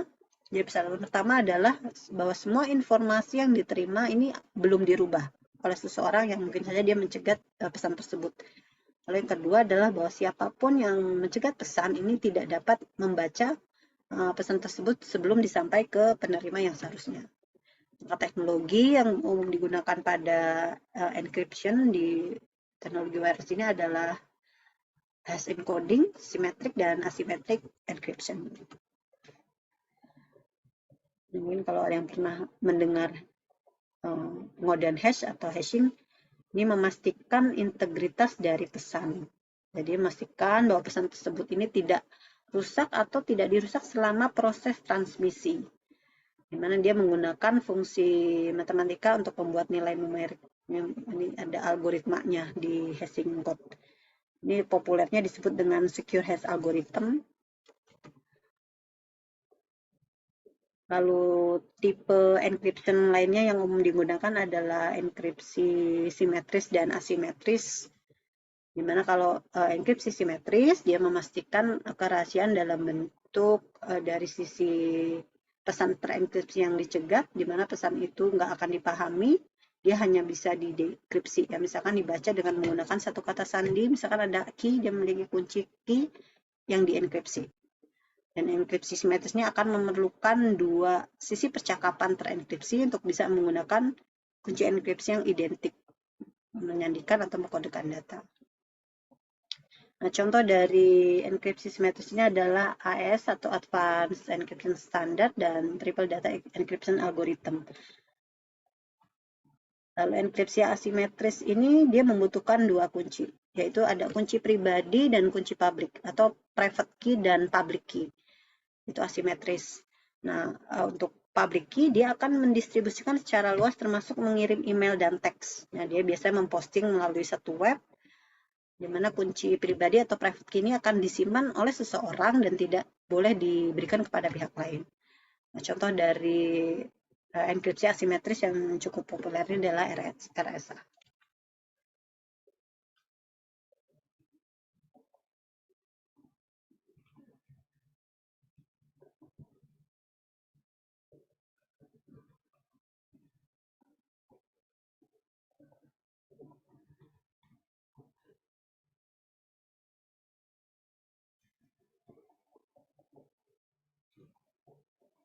Oke, berikutnya kita lihat kembali untuk pemahaman mengenai Firewall Network Access Security, Web Security. dan juga wireless security.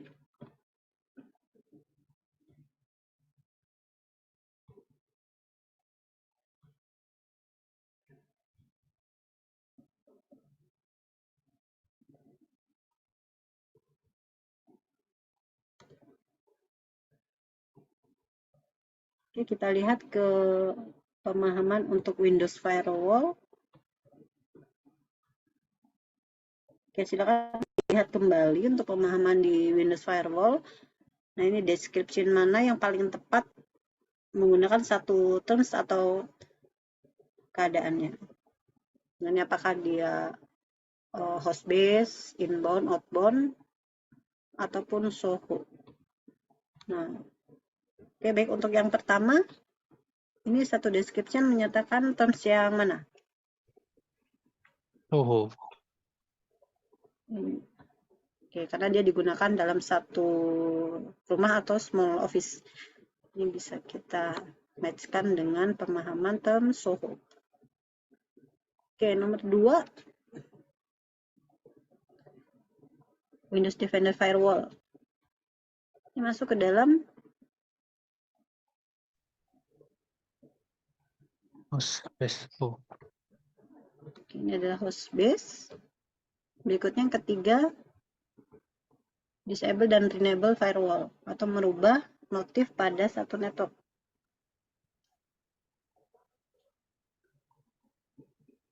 Windows Defender Firewall on air or off. Bu. Ya. Oke, berikutnya nomor 4.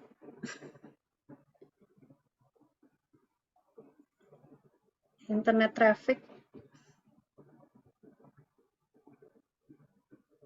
Inbound outbound atau connection security rules. Inbound outbound, Bu. Ya. Yang paling tepat adalah inbound outbound. Lalu terakhir men-secure traffic di antara dua komputer. Ini bisa kita gunakan connection security rules. Baik, kita cek. Oke, jadi itu tadi pemahaman mengenai Windows Firewall. Ya, oke, baik. Sebelum saya tutup live session di pagi hari ini, mungkin ada yang mau ditanyakan, di-share atau didiskusikan.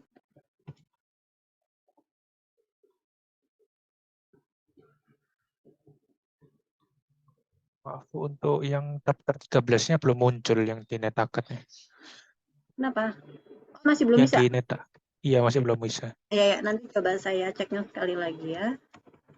Mungkin nanti setelah close live session bisa dicoba kembali. Lalu ini jika saya lihat activity Netaket-nya, ada peserta yang masih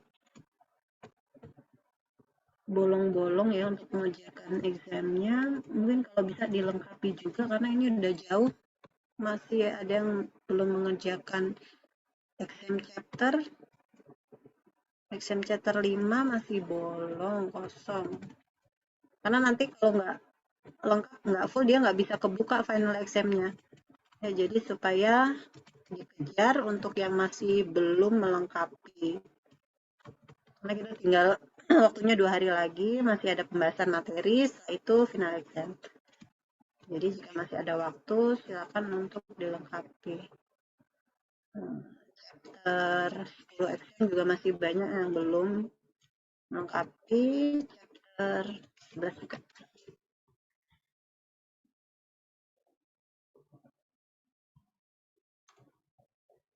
Oke, baik. Jadi saya rasa untuk materi di pagi hari ini saya cukupkan. Lalu jika nanti masih ada waktu di bagian self space untuk bisa mereview kembali activity di Netakatnya, bagi yang belum untuk segera melengkapinya. Baik, terima kasih ke Mas Nando, saya kembalikan. Baik, terima kasih Bu Tiwu dan rekan-rekan sekalian. Silahkan untuk absen check out pada live sesi hari ini. Kita menyisakan tinggal 2 pertemuan lagi ya. Mohon untuk dijaga kehadirannya. Ya. Baik, demikian live sesi hari ini. Kami akhiri. Assalamualaikum warahmatullahi wabarakatuh. Waalaikumsalam warahmatullahi wabarakatuh. Terima kasih Mas Nando, terima kasih semuanya. Terima kasih Bu Tiwu dan rekan-rekan.